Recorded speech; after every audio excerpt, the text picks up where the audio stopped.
Cette proposition de loi entend, tel que son titre l'annonce, permettre aux salariés de certains secteurs de travailler le 1er mai. La formule est inversée, car il s'agit plutôt de permettre aux employeurs de faire travailler leurs salariés le 1er mai. Les employeurs, artisans, commerçants, bouchers et boulangers ont déjà la possibilité d'ouvrir ce jour-là de façon légale en tant qu'indépendants, sans qu'une dérogation ne soit nécessaire. Ils ferment certains jours chaque semaine, mais pour le seul jour de l'année obligatoirement chômé par les travailleurs, ce jour particulier donc, ils sollicitent le législateur pour pouvoir y déroger. Mais il n'y a pas de petite remise en cause du 1er mai.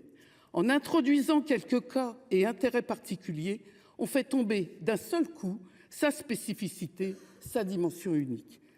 Ce serait une attaque symbolique d'une histoire qui a traversé 2 siècles, devenue journée internationale, car son sens profond est né d'une aspiration universelle à l'émancipation du monde du travail, à des temps pour l'épanouissement personnel, familial et pour faire société et classe ensemble. Une attaque juridique répondant à une demande patronale qui n'est pas nouvelle. L'objectif du texte que nous examinons est de rendre légales des pratiques illégales. Si une tolérance a parfois été mobilisée, elle n'a rien de juridique. La Cour de cassation, dans une décision de 2006, a indiqué qu'il appartenait aux commerçants d'établir que la nature de l'activité exercée ne permet pas d'interrompre le travail le jour du 1er mai, car le 1er mai est obligatoirement chômé, sauf impossibilité d'interrompre le travail. C'est le cœur de sa spécificité. Hormis ces cas, l'employeur est passible d'une amende, autant de fois qu'il y a de salariés indûment employés, car il s'agit de protéger la signification essentielle du 1er mai. Bien que nous prenions acte de la réécriture de l'article en commission, qui a permis de maintenir la définition propre au 1er mai, témoignant de la prise en compte partielle du problème, de lui substituer la définition de la dérogation au repos dominical, cette dernière définition et lui est accolée pour justifier de dérogations d'abord circonscrites à certains secteurs. Mais cette deuxième définition est antinomique de la définition principale, c'est le problème. La première partie de la loi maintient que les établissements et services qui sont autorisés à faire travailler leurs salariés sont ceux qui ne peuvent interrompre le travail, et on accole la seconde qu'il nous est proposé d'ajouter, permettant à certains établissements qui pourraient interrompre le travail de faire travailler leurs salariés. Ce compromis n'a pas de sens et n'est pas justifié au nom d'une réponse impérative aux besoins du consommateur. La question des besoins du public, souvent mobilisé, est un construit social.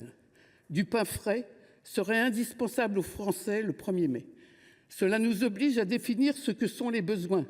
L'objectif même du consumérisme étant de toujours créer de nouveaux besoins prétendument essentiels qui découlent de la possibilité de les voir assouvis. Les établissements dont l'ouverture est essentielle, vitale, fonctionnent déjà le 1er mai, et ne pas consommer un jour serait une frustration insupportable. N'est-ce pas plutôt de l'aliénation face au 1er mai, journée d'émancipation? Nous déplorons un recul politique. À travers cette proposition de loi, c'est une vision de la société qui tente de s'imposer. Symptôme d'une logique qui place les intérêts des employeurs au-dessus des droits des salariés.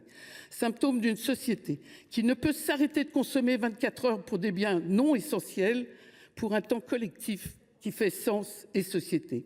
Aujourd'hui comme hier, le travail du dimanche libéralisé, l'exception deviendra la règle jusqu'à vider le 1er mai de sa signification. Il est à prévoir une multiplication future des autorisations qui, bout à bout, déconstruiront le seul jour férié obligatoirement chômé et payé, issu de l'histoire du mouvement social et de son aspiration à l'émancipation. Toutes les organisations syndicales de salariés sont vent debout contre.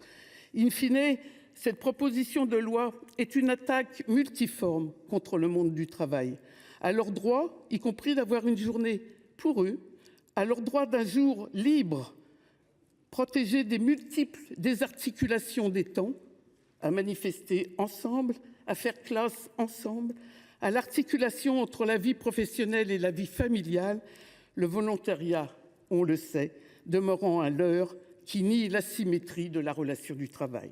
Ce texte se place dans le sillon de réformes qui détricotent peu à peu le code du travail et qui sont d'ailleurs souvent dénoncées lors des manifestations du 1er mai. Donc le groupe écologiste votera contre cette proposition. Je vous remercie.